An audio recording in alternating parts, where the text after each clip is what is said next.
back to Recovery Demystified. My name's Early. I'm so happy to have y'all here today. This has been an interesting month. I post my episodes every Tuesday, and usually there's 4 Tuesdays. So I've been in the habit or the routine of doing like a book review, then an interview with someone, and then like some kind of self-help type of coping skill, sort of a random, just whatever I'm thinking that month podcast. And then after that, another interview. And that fills up the 4 Tuesdays that are typically in a month. But this month there's 5 Tuesdays. And I've been like, oh, what am I going to do on the 5th Tuesday? Because it's going to throw off the rhythm. And oddly enough, my friend Obsidian, who y'all will remember from several interviews ago, was passing back through town and was like, I want to have a conversation with you.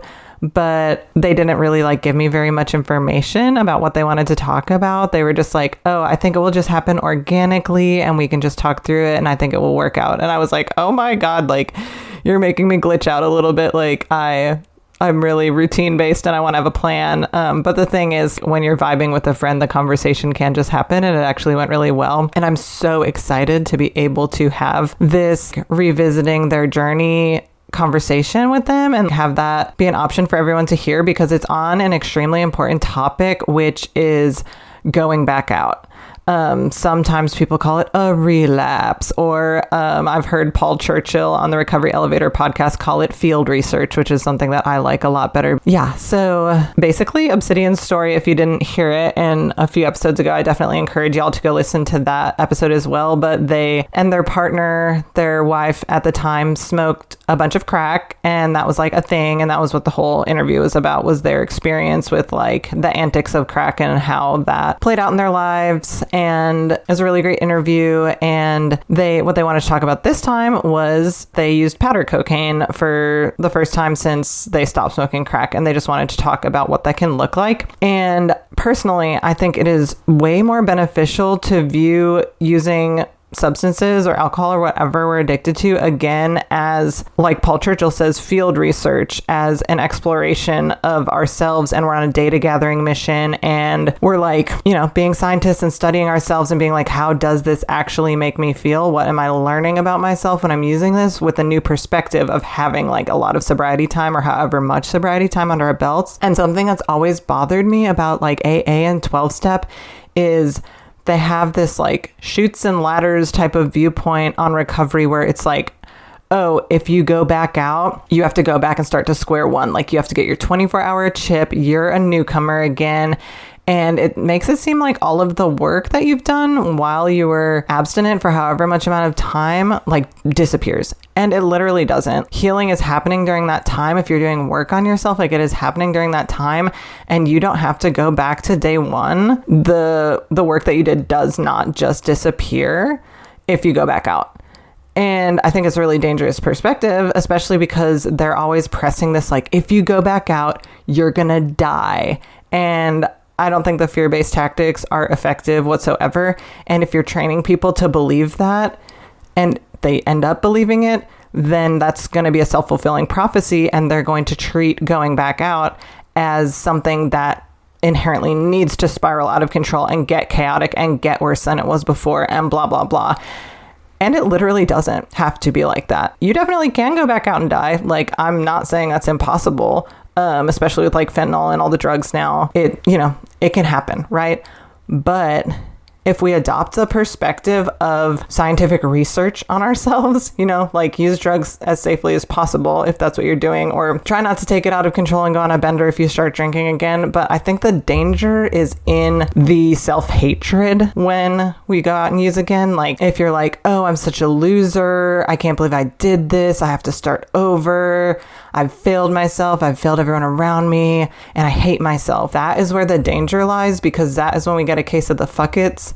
And when we get a case of the fuck it's and we don't believe in ourselves anymore, it can spiral out really bad and really rapidly. And the thing about it is, during that time of abstinence, if a person is doing healing work on themselves, then our experiences with drinking or doing drugs, again, are going to be different. And that's something we can notice and keep track of with ourselves. Obsidian and I both tell the story of our experience of going back out after a long period of healing. And when the healing work is happening, using again is different. It doesn't have to spiral out of control, you know? Like, it can be a reminder that the shit sucks and remind us why we don't do it anymore.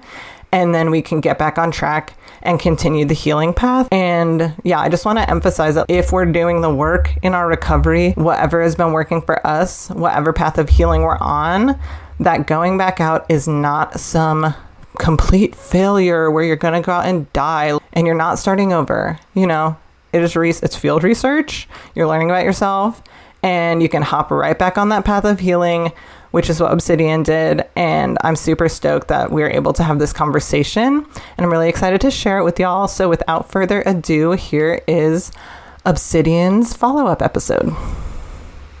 Hello, Obsidian. How are you doing today? I'm doing pretty good. I'm so excited to see you again. Yes, y'all probably remember Obsidian from a few episodes back. We did a little conversational interview about their story with smoking crack and stopping smoking crack. Yeah. And today, guess what?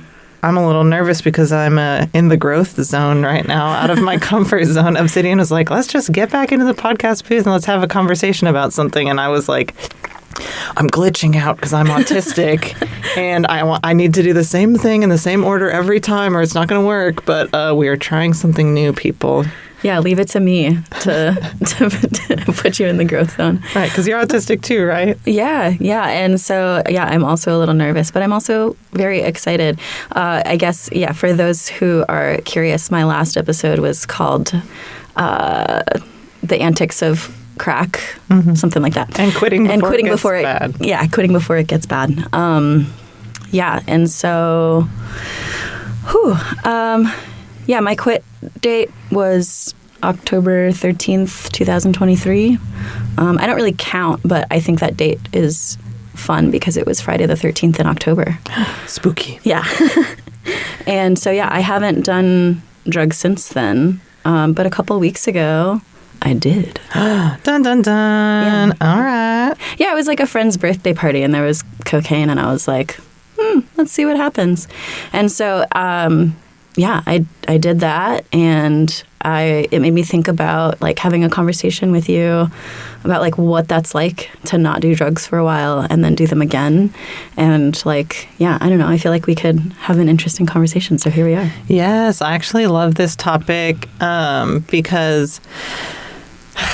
okay, at some point, I'm going to do like a whole thing about why 12-step programs bother me, but one of the many things that bother, and if 12-step works for you, get after it. You know, I'm not saying it's bad for everyone, but it bothers me. One of the things that bothers me is that there's this idea about like the boogeyman, which is going back out.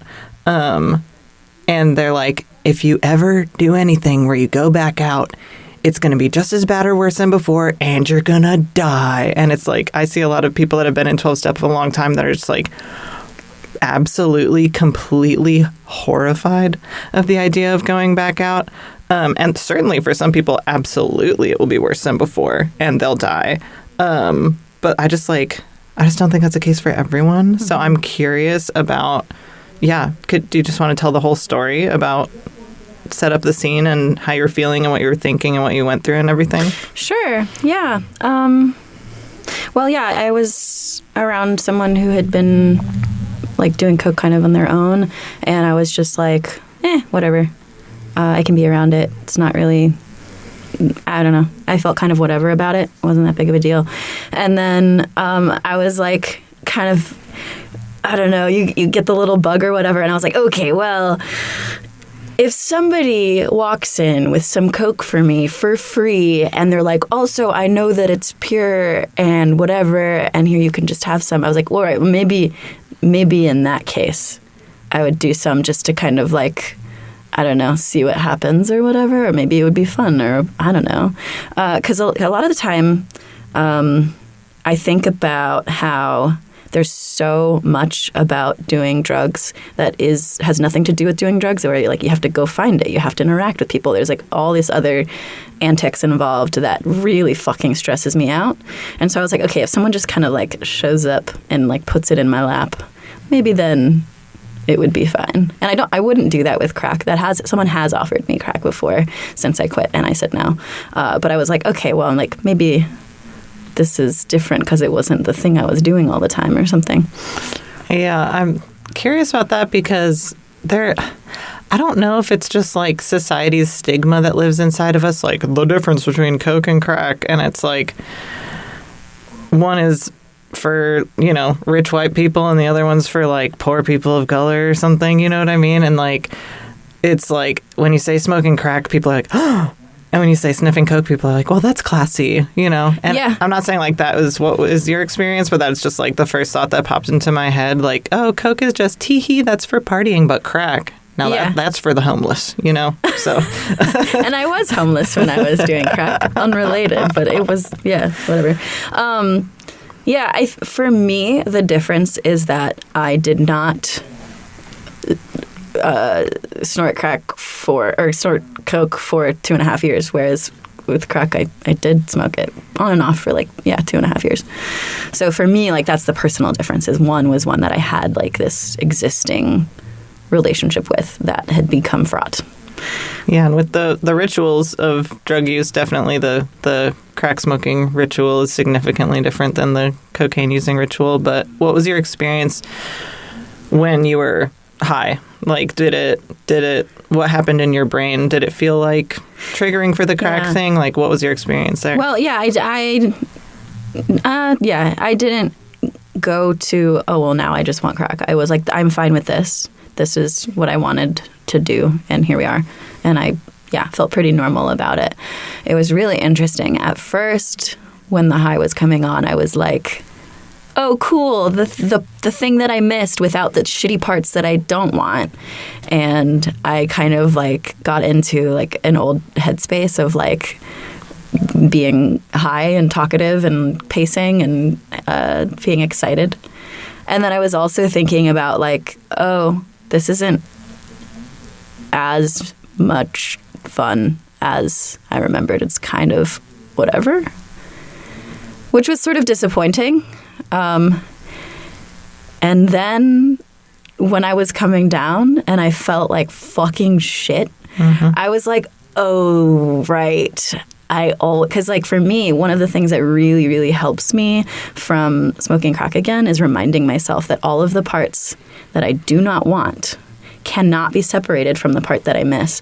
And I learned that lesson again when I did coke, because I was like, oh yeah, cannot be separated. Here I am at 6 a.m, feeling like shit. My friend has fallen asleep, so I'm just stuck. And I was like, I think that for me personally, I don't know if other people have noticed this, but for me personally, I think a lot of what is so uncomfortable about coming down is realizing how fucking hungry I am. Yeah, I mean, when you're on drugs, it's got the other basic needs take a real backseat. Oh, yeah. And I've dealt with a lot of food insecurity and some disordered eating stuff. And so for me, that sensation of being very hungry is triggering for a couple of different reasons. And it's also physically uncomfortable and painful. And I was kind of nauseous and I was overtired. And I was just like, holy shit, I am so dysregulated. I was like, okay, I actually am not even interested anymore. Fuck, even if it falls into my lap, it's still not the thing that I miss.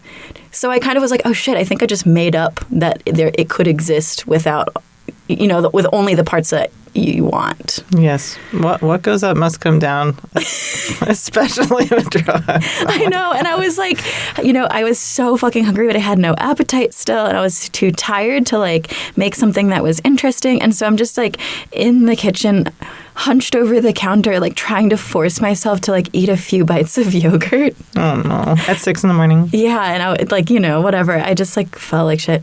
And whatever. I ended up sleeping some, and the next day was fine. I was kind of tired and a little bleh, but it wasn't that big of a deal. But I think that something that was like kind of, I don't know, like a little epiphany or something was when I was smoking crack pretty regularly, I was also dealing with like a huge rupture in my friend group where I was like being bullied and harassed and with certain people abused. And from that place, I was incredibly dysregulated.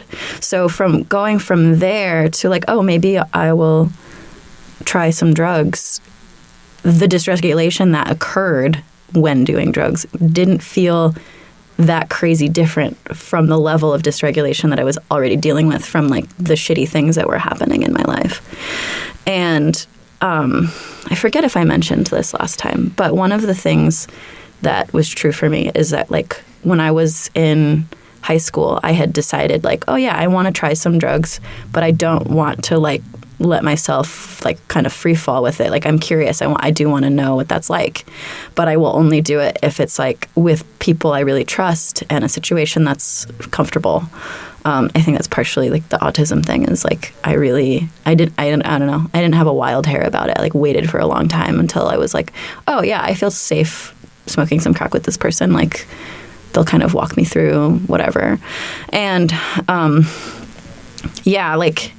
going from the dysregulation of what was going on in my, like, I guess, ex-friend group to the dysregulation of, like, going up and down with getting high, it didn't feel that different.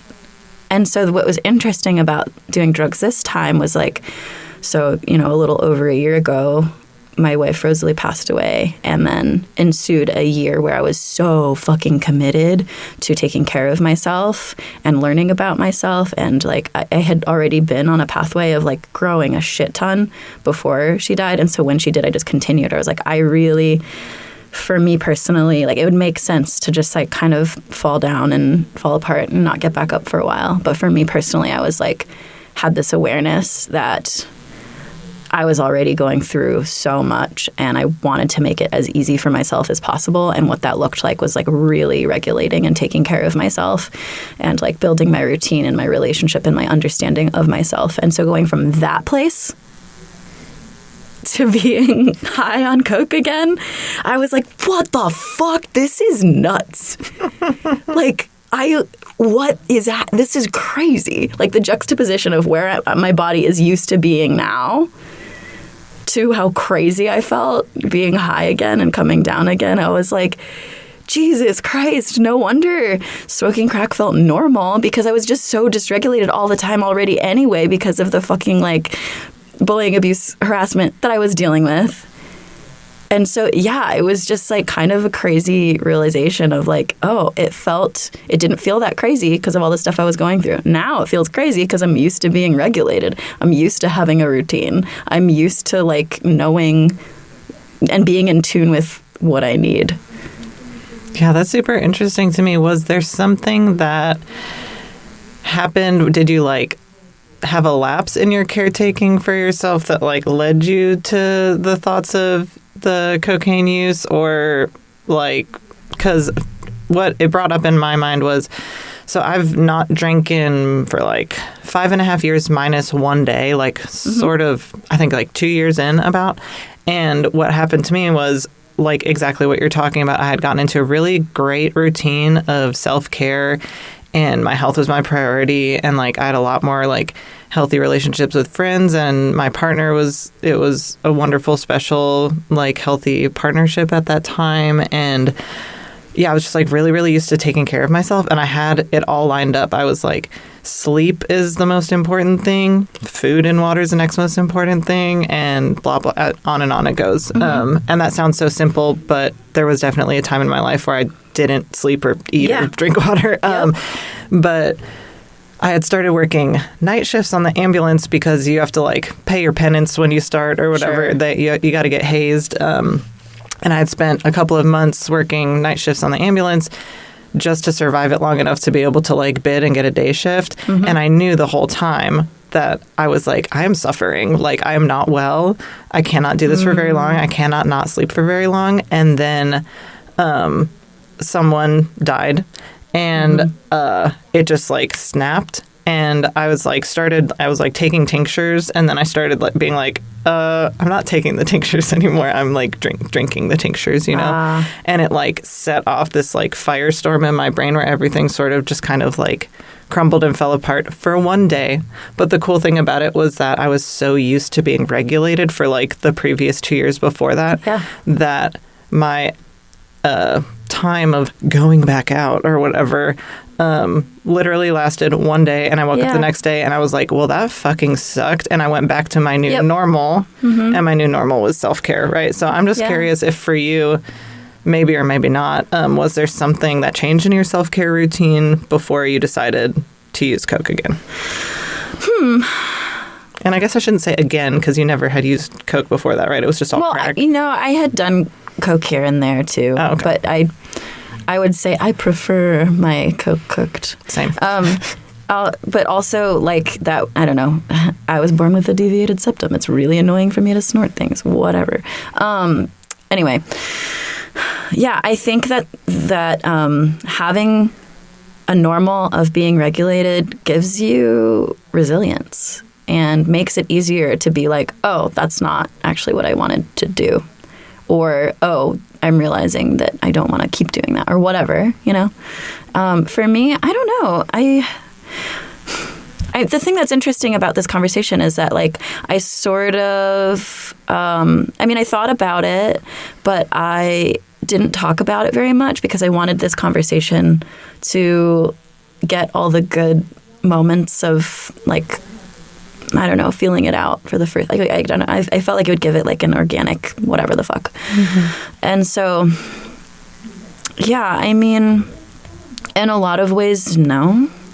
I think that, yeah, my new normal does prioritize sleep and food and like tending to my chronic pain and the way that my mental health works. Like, I have OCD and it's constant suffering. And so, like, learning more about that and how to tend to that is part of my new normal. And then, you know, asking if something changed, it's like those things were all kind of the same, but also I had just broken up with someone that I was with for like a year and a half. And by the time I had broken up with her, I wasn't really heartbroken over it anymore. Like, I had been upset about it and was like, I'm going to keep trying. So by the time I was ready to break up, I was feeling like relieved. So it wasn't super dysregulating to do that. But, like, I don't know, maybe there's something there. I'm not sure. Or like I had just decided to move. That's a lot of big life changes. Yeah, so there's like these big shifts. And for me, as someone who is like a widow, these big changes bring up the grief in these really very normal and kind of unexpected ways. It's such an interesting experience because, like, I'll have like a wave come up where I'm just like, oh yeah, this completely makes sense, and also it makes no sense, or I completely expected this and also I didn't. It's bizarre. Yeah. Was there a wave of grief during that time? Yeah, because it's like every time I'm like entering a new big chapter, it brings up like, ugh, and she's not here for it. Yeah. But it also brings up like, oh, cool, I'm feeling really excited for my future, and that makes me feel further from the reality that I was in when she was alive. And that distance is painful. And sometimes people ask me, like, if I feel guilty for experiencing things that could be described as, like, moving on, which, like, yeah, for me, I think of it as, like, I don't think I'll ever move on, not in a way of like I'll always be suffering about it, but I don't think I'll move on just because she will always be so important to me. But yeah, it's just like every time there's like a new chapter, it sort of calls on me to sort of reprocess the grief and like recontextualize it. And so, yeah, I started like sobbing all the time again, which had kind of stopped for a few months. And a lot of that was around just like feeling overwhelmed about being excited for the future in a new way, because I had been so accustomed to feeling kind of like, well, this is all right, but really I just wish there was some way I could go back. I don't actually want any of this. I just miss her. I miss my old life. I miss my old home. And so I was sort of like struggling to connect with like the present, because I was just very like, how do I convince the universe to make a metaphysical exception for me just because I love her so much? Like, what if it didn't happen somehow? Or what if, like, those aren't her ashes? Let's put her body back together. It's fine. Which I guess is what they call bargaining. Yeah. And so getting to a point where I was like, oh, things are unfolding where I'm genuinely excited for the future. There are things happening that I really want. That was new. I wasn't like, oh, this is fine, but really what I want is to go back. I was like, no, I want this. And so like, yeah, it's just like calls on the grief to come up again. Yeah, that makes sense. And I was going to ask, and you sort of already gave the answer, like, how your body felt during that time. I was actually just listening to this amazing podcast that reminded me on the way here that we act based on our feelings, and then we later explain it with our thoughts. We think we're acting based on our thoughts. But the truth is that as humans, like neurobiologically, we are sort of impulsively acting on our feelings and then later explaining it to ourselves with thoughts. So I was curious about if you have any memory, and it sounded like you described that your body was sobbing and reprocessing the grief and stuff before you decided to use at that party. Do you have any other like recollection of the experience of your body at that time? And you might not. Yeah, and I guess I'll clarify that like the sobbing and stuff actually came after that night, but I don't think it was like necessarily related. I think it's just sort of where I'm at with like all these big changes happening with like, yeah, a breakup is a big deal and moving is a big deal. And so, yeah, I think like that's, yeah, the feeling overwhelmed with grief again is just part of what going through big transitions is like for me.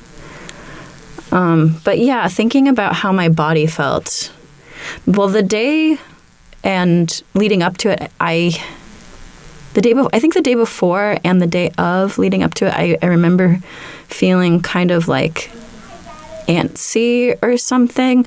Or, fuck. I remember times... It is very obvious to me when... or I guess wow. Yeah. It was very obvious to me when Rosalie was like, I'm going to get drugs later, but like not saying it. Like she'd act in a certain way, right? Of just kind of like a little giddy, a little antsy. That's how I was feeling. Yeah. And so I was like, oh, teehee, I want drugs. Yeah. And like it's not like an unusual feeling for me. Like I think that like, yeah, I miss being high all the time. And I'm just like for me, I'm very able to just keep reminding myself like, the part that I miss can't be separated. And that reminder really helps me a lot. And so, yeah, I was like, oh, well, maybe if it's Coke instead and it falls into my lap and someone is like, and I know like where it came from and whatever, maybe then I would do it. Okay. All right. And then that happened and I was like, wow, I'm too good at manifesting things. It was also New Orleans, right? Yeah. And then, yeah, and it wasn't even a party. It was just like me and my friend at her house. Yeah. So it was like pretty chill. Yeah.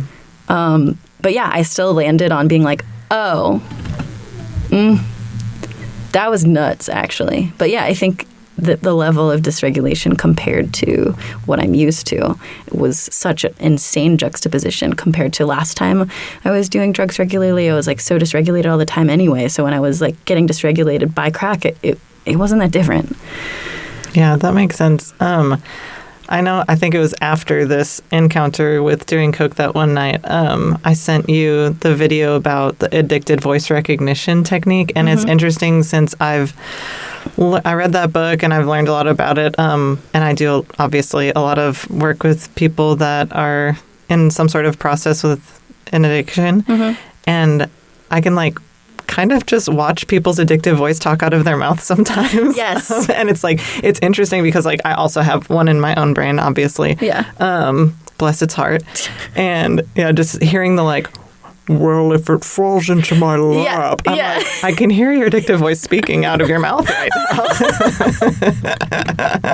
Yeah, and that's what I always say. Like, I conceptualize that voice as like, there's a weasel who is a lawyer that lives in your brain, and he has one job, and it's to convince you that it's fine to do drugs. And he went to a really prestigious school. Like, you really stand no chance. But you have to remember, like, fuck that guy. Like, he's nuts and not helpful.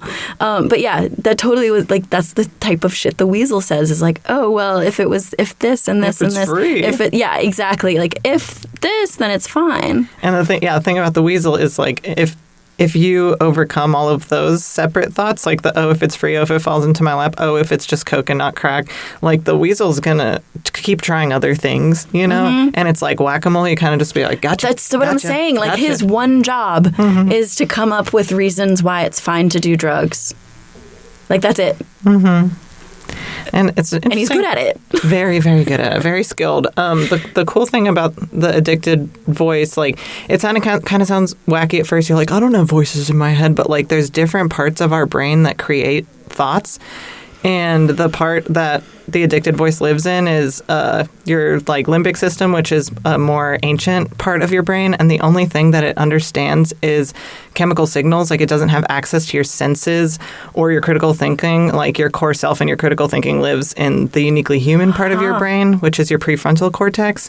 So that is the viewer of the thoughts, is like your personality, and the uniquely human part of you is like watching the thoughts happen. You're the viewer. And the addictive voice, it's like it lives in a closet in the dark, and the only thing it sees is your neurochemicals, and it doesn't have access to all of the rest of the information. Whoa. And when we are addicted to whether it's alcohol, crack, smartphones, shopping, binge eating, gambling, whatever those things are, they give us these like crazy spikes in dopamine, just like outstandingly large spikes in dopamine. Yeah. And we're used to in our brains getting little bitty spikes of dopamine for like, you know, eating food, having sex, whatever, the like normal human survival things. And the addicted voice, it just wants you to survive. So it's used to like tiny little bits of dopamine. It's like, okay, survival. We ate food, survival. We had sex, survival, blah, blah, blah. But then when it gets these crazy spikes in dopamine from drugs and alcohol and whatever else you're addicted to, it's like, we really need that thing. That thing makes us survive so good because all it sees is chemicals. Yeah. All it sees is chemicals. And so it thinks, if we don't get that thing again, we're going to die. And we need to keep you alive. And like, if you hear your brain saying we, that's one of the like key things that it's like the addictive voice talking to you. It doesn't always say we, but that's like a good sign. But it's like, whoa, if we don't get beer again, we're going to die because that thing really keeps us alive because I got so much dopamine because all it sees so is the chemicals. It just wants to see like the dopamine happening. And it's crazy because you're like, oh, this weasel hates me and wants me to do something that hurts myself. But actually, the weasel or the addicted voice or whatever you want to call it, it loves you so much and it is trying to keep you to survive. It wants that so bad. It really wants you to live. And because all it sees is the neurochemicals and the huge spikes in them. And it thinks if you don't get that thing again, if you don't ever smoke crack again, you're going to die. And that's where the cravings come from. That's where the thoughts of using come from. That's where the entire weasel's like litany of lawyering or whatever, that's where it all comes from. It's because it's not going to give up because it wants you to live, because it loves you. And that's it. It just is so maladaptive. Fuck. You know? I feel bad for thinking about it as a weasel. You got to think that's like, you know, it's trying to love you. It just is like, yeah, it's interacting with this thing that it maybe didn't expect You got to think about it however you need to think about it to survive. You know, like if it works for you to hate your addictive voice and tell it shut the fuck up, like if that works for you, do it. If it works for you to be like, oh my God, you're trying to save my life, but I don't want to listen to you, so thank you. Like if that works for you, then that's what works for you. But yeah. But yeah, learning all of that. Like there's this book, Rational Recovery by Jack Trimpey, and it's kind of a corny book from the 80s, but he's the one that like coined the addictive voice recognition technique or whatever.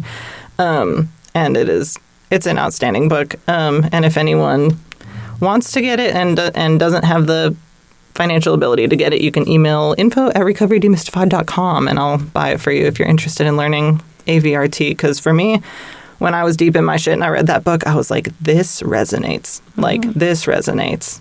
And it's, super interesting to see it now in other people. Like, I'm watching your addictive voice talk out of your mouth. Totally. You know what I mean? Yeah. And that's always what I tell my friends who are, like, addicted to something and wanting to stop is, like, here, you need to prepare for your brain being really, really good at convincing you that you actually shouldn't stop. Because that part is really tough. And now I feel like I have a better understanding of why is like that little part of your brain that's tucked away is looking for those huge dopamine spikes because it thinks, wow, this makes me survive so good. It wants you to live, but it just feeds you these thoughts, and it sounds like your own voice. And if you don't have the skills or knowledge to like sit there and differentiate, you're just gonna be like, all my thoughts are me, and I believe them all. But some of your thoughts are like a weird ancient part of your brain that doesn't have all of the information. Totally. Or like this, actually, I relate to that concept with OCD too, because like with my intrusive thoughts, there was like many years where something would pop into my brain and I just thought that was like true or from me.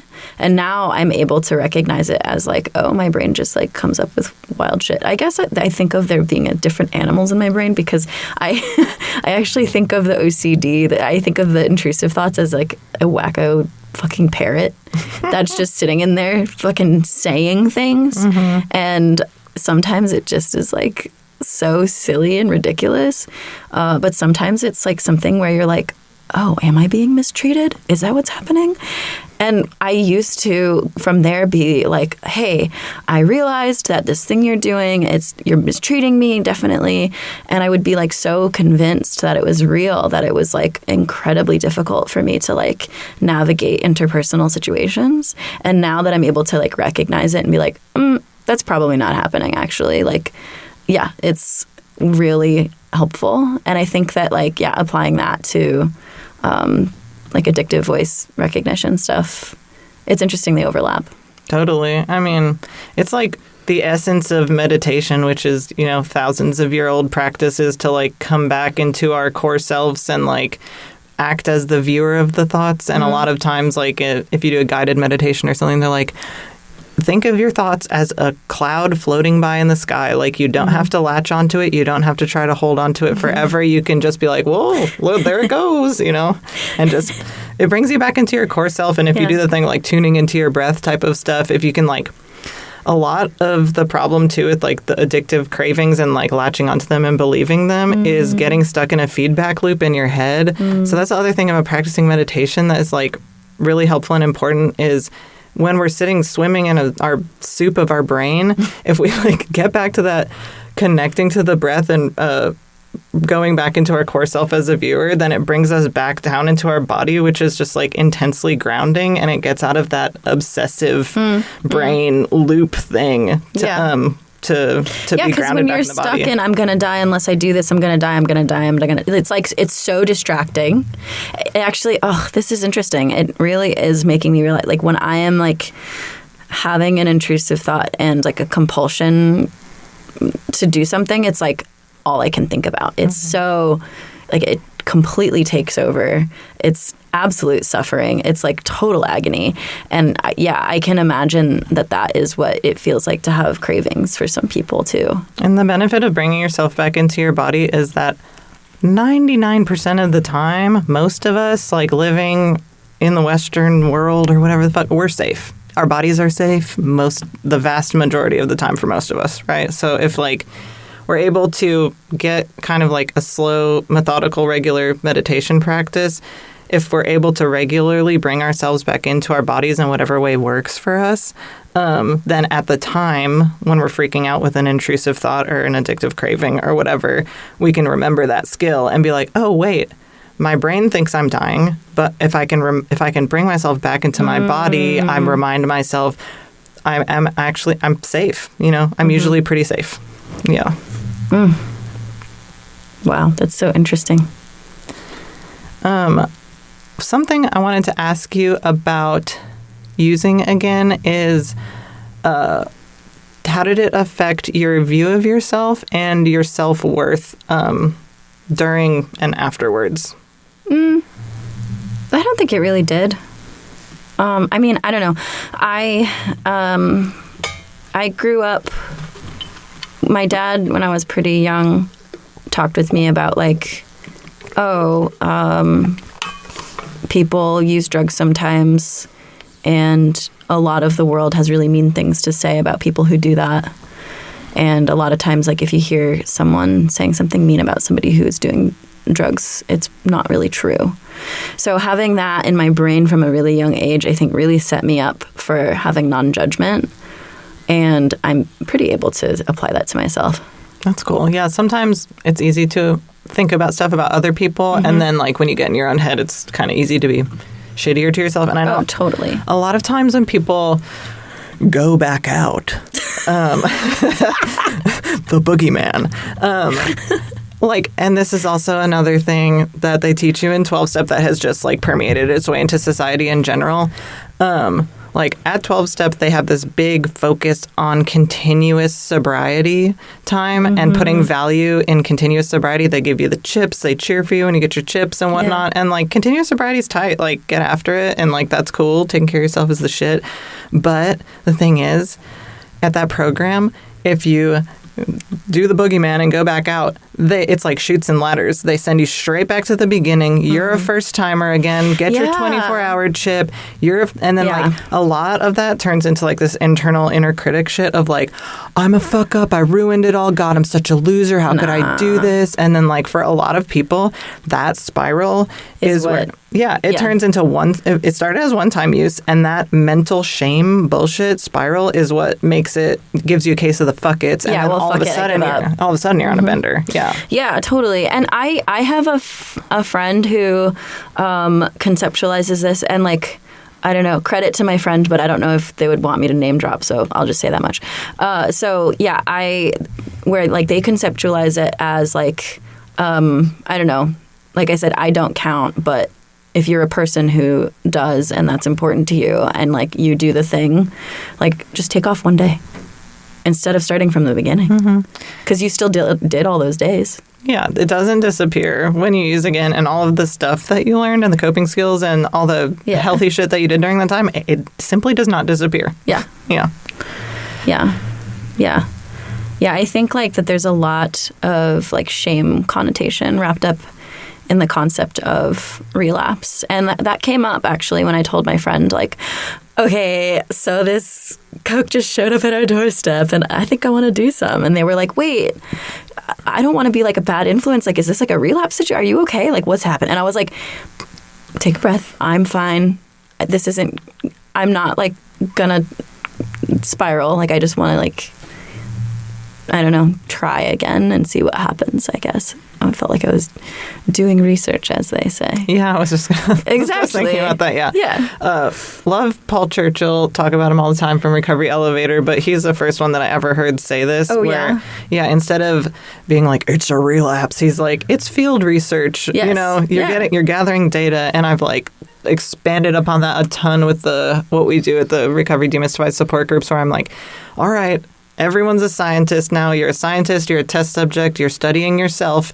Everything you do in life is data gathering. And once you learn about yourself like a scientist, then you can make better informed decisions about what you would like to do in your own life, because no one can tell you what's good for you, because only you are the one that knows that. So, and I'm like, I'm not like, I know, I acknowledge that it is sort of, this conversation is dangerous, because maybe if you're listening right now, you can ask yourself, hit the pause button in a second here and ask yourself, like, truly, is your addictive voice being like, I need to go gather some data. Like, maybe I can go back out and maybe I can just smoke crack once. Like, ask yourself, like, truly, is your addictive voice starting to latch onto this conversation and inviting you to, like, go get some research? Because, like, that can be a horrible idea. And definitely, like, some people who go back out go on a bender and spiral out, or there's fentanyl in their drugs and they die or whatever. So, like, hit pause and think about, like, really how this conversation is making you feel and what is going through your mind, because it is dangerous.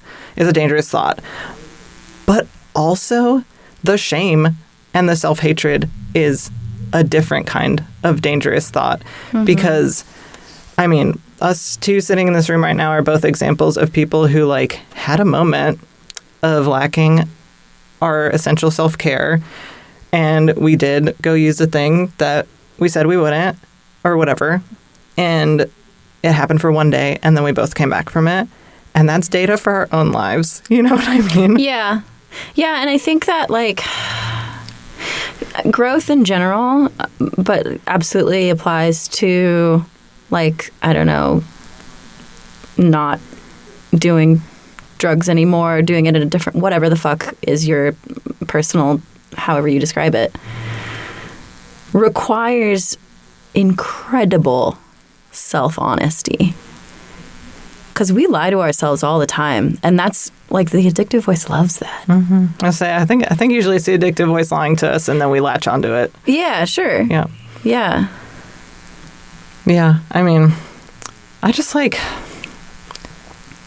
everything's different for every person in every situation, and addictions are, like, and drugs and using stuff is, like, scary and painful and complicated, and also sometimes, like, exciting and nourishing and saves our lives. And if there is some, like, horrifying emotional roller coaster sometimes drinking and drugs, like, help us survive and live through shit to be able to get to the other side.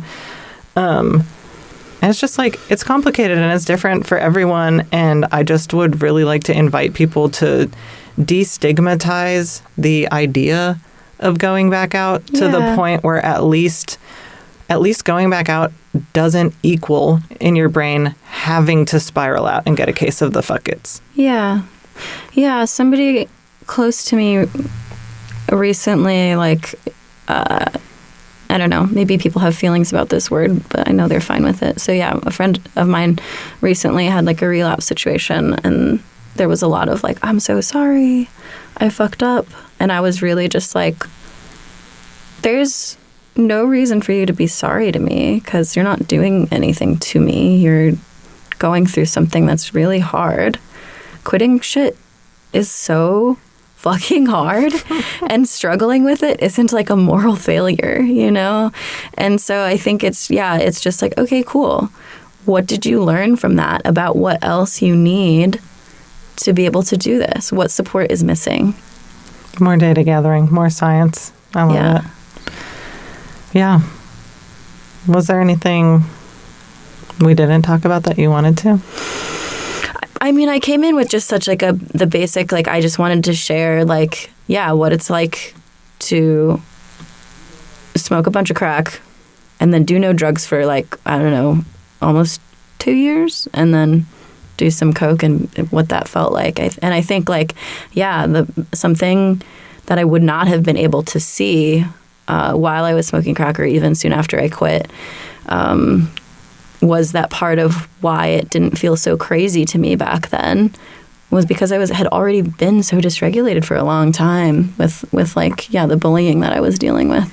And that moment of, like, oh, I'm so used to being regulated that this feels fucking insane. Whereas before it felt like pretty chill, normal, whatever.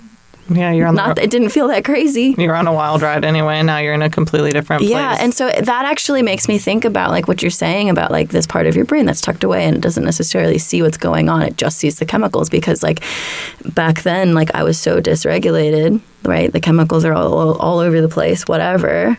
And so adding drugs to the system was, like, not that, it looks the same, right? And then now here I am, used to being pretty regulated and like throwing drugs into the mix, my brain was like, whoa, we're not used to this. Like, even if it's just looking at the chemicals, it's like, oh, holy shit, this is really different. I don't think I wouldn't have been able to notice that, except for having been so regulated for such a long time now. Yeah, that's amazing awareness. What is your plan for the future of drug use in your life? I think I'm just going to keep on reminding myself that the parts that I liked cannot be separated from the parts that suck. Like the coming down, the antics, I don't know, the time that it takes. Honestly, I want to spend my time doing other things. I want to ride my bike and hang out with my dog and make music and, like, I don't know, also have time to tend to, like, my responsibilities. And if I'm distracted by something that's taking up time away from those things, then there's not as much time for the things that I want. There's not as much time for the things that I need to do, and things will get chaotic and depressing from there for me. It's like, I need to do those things to be happy. I need to take care of those things to, like, continue being regulated. And I think that even though for me, I do feel pretty confident that, like, if I were to do drugs here and there, that it wouldn't be like a super dangerous thing for me personally, that, like, I got the research. I was like, oh, this sucks. It wouldn't be. So there's, like, less that I miss about it now. Yeah. Yeah, that makes sense. So basically, no plans for further use. Not really. No. So yeah, instead of getting fiendy or whatever, you just were like, wow, this the after part kind of sucks so hard that I would really rather not. I know. Yeah, I'm so used to, like, doing pretty well, being pretty regulated, that when I was at that 6 a.m, feeling like shit, super hungry, super tired, stressed out about how the next day is going to go because I can't fucking sleep, I was like, I actually really am so grateful that I am not dealing with this all the time anymore. Holy fuck. It was, yeah. Hold on to that. Hold on to that. Yeah. If you could talk to someone who is maybe going through whatever people want to call it, going back out relapse or just field research, so after a period of abstinence using again, and they're kind of going through it, what would you say to them? The autistic part of me is, like, confused a little about the question. Like, I kind of get, like, I get what you're saying, but it's like, am I talking to someone who's, like, struggling with wanting to go out again, or, like, they just did, or? They just did. They just did? Okay. Well, I mean, I don't know. I feel like a lot of people are quick to go to, like, feeling bad or feeling like they fucked up. And I think it's just, my response to that is the same thing as I said before, is that, like, staying off of a thing that your brain is telling you that you need to survive is incredibly difficult. And struggling with that is so regular. And it's not, like, any kind of, I just, there's going to be enough shame from the rest of the world and from that person themselves. I don't ever want to pile on. So it's just kind of like, well, if you feel bad about it, maybe that's because you don't want to do that. Yeah. And that's, like, an important thing to notice. Data. Scientific data. Yeah. Cool. Well, thanks for chatting today. I'm glad we did it. And a little experience of growth for me, getting over the fear of doing something that is not exactly the same as how I always do it. So thank you. Yeah, totally. All right. Recovery Demystified is produced and edited by me, Early Brunner. Stevie Petet made our logo. Our social media manager is Kaylee Bausch.